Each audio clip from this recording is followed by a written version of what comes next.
안녕하세요.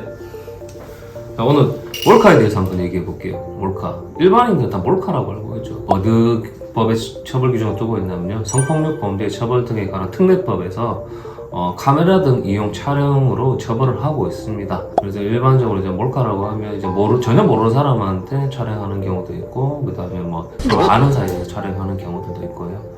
이건 너무한 거 아니냐고? 예전에 한번 연인 사이에서 서로 좋았을 때 사진을 찍는다고 이런 얘기도 했었는데, 연인 사이에 모르게 사진을 찍는 경우도 있어요. 성관계 할 때 같이 찍고 그랬던 거 이제 그거 가지고 또 협박하면서 또 유출하고, 마지막에 또 이게 또 안 되면 성폭행까지 간다고요. 저는 이 정도까지 저는 데이트 폭력의 범죄에 넣고 싶어요.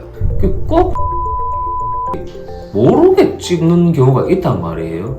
근데 그것도 웃긴 게, 얘들이 알고 찍은 것도 있고 모르고 찍은 것도 있어요. 모르게 찍는 경우는 이제 어떻게 하냐면, 보통 모텔이라든지 아니면 어디서 성관계를 한다든지 했을 때 카메라를 갖다 몰래 설치를 해가지고 촬영을 하겠죠. 그런 경우들이 있어요. 그러면 서로 헤어지고 난 다음에 항상 문제가 되죠. 그 다음에 이제 모르는 사람을 갖다 촬영하는 경우들이 있어요. 그 피해자들이 이제 제가 조심하시라고 이제 말씀드린 장소에 대해서 말씀드리면, 최근에는 버스 정류장, 지하철이 계단이라든지 올라가는 경우, 해수욕장. 왜 이러는 걸까요? 제가 좀 사례를 얘기하겠습니다. 주택가인데 반지하를 보면 욕실이 외부에서 보면 이게 보인단 말이에요. 그런 경우에 이제 지나다니는 발바리 새끼들이 있어요. 발바리들이 찍는 경우가 있어요. 그 피해자 같은 경우 이제 그 설이라고 하나, 이게 올라오니까 이게 약간 창문을 열어놓은 거겠죠. 이제 그쪽으로 틈 사이로 이제 찍는 경우들이 있단 말이에요. 그런 경우들 피해자들이 좀 조심하셔야 될 부분에 대해서 말씀을 드리는 거고요. 그리고 또 어떤 경우가 있었냐면, 독특하게 저는 그게 되는지 모르겠어요. 카메라, 핸드폰을 있잖아요. 그 슬리퍼에다 끼워가지고 여자 치마 밑에 넣어가지고 찍는 거예요. 와, 진짜. 대단했어요, 저도. 진짜.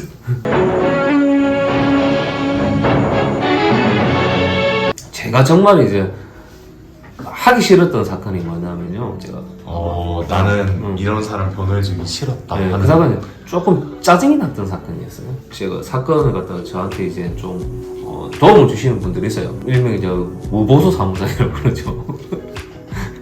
왜냐면 제가 우리 의뢰인들이 이제 전국 각지에 이제 구치소에 있다 보면 꼭 같은 방에 있는 사람을 소개를 시켜줘요. 제가 그때 접견을 갔는데 자기 방에 누구 있는데 몰카인데 1심에서 상당히 많이 받았다는 거예요. 판결문을 봤죠. 판결문을 봤는데 주택가 돌아다니는 발발이더라고 보니까. 네. 창문 살짝 열어서. 네, 그러니까 이 사람의 직업이라든지 이런 것들은 확실해요. 제가 봐도 확실하고, 그 다음에 부유층이에요.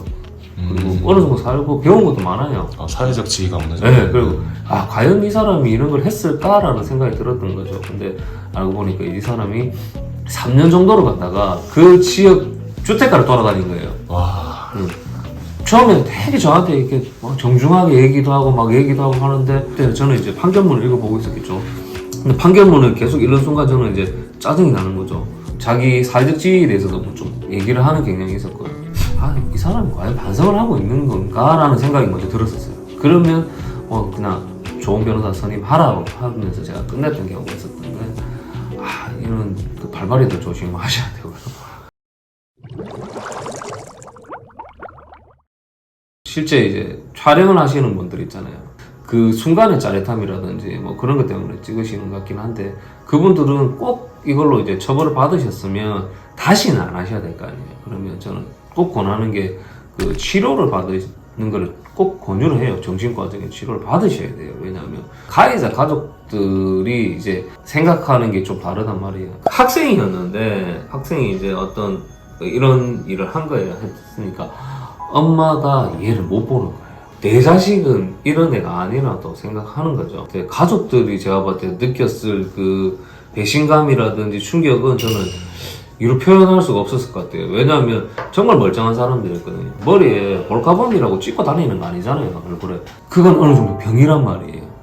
물론 범죄는 범죄죠. 범죄지만 또다시는 이 사람이 이런 일을 하면 안 되잖아요. 그렇기 때문에 가해자 가족들이 조금 제가 봤을 때는 어쨌든 간에 가족이잖아요. 그렇다면 좀 도움을 주시는 게 좋을 것 같아요. 왜냐하면 이 사람이 어느 정도 병이라는 것도 인식하고, 거기에 대해서 같이 좀 얘기를 하고, 이 사람 혼자서 해결하기 힘든 부분도 있을 거란 말이에요. 그래도 가족분들이 좀 도움을 주셔가지고요. 좀 같이 얘기를 하시면 제가 봤을 때는 다시는 이제 그런 범죄를 안 범하실 것 같아요. 왜냐면 평소 살아온 그 행적을 보면 그렇게 안 하실 것 같거든요. 그렇기 때문에 좀 가족들도 같이 좀 도움을 주셔가지고 이분이 다시는 이런 죄를 안 짓도록 좀 도와주세요.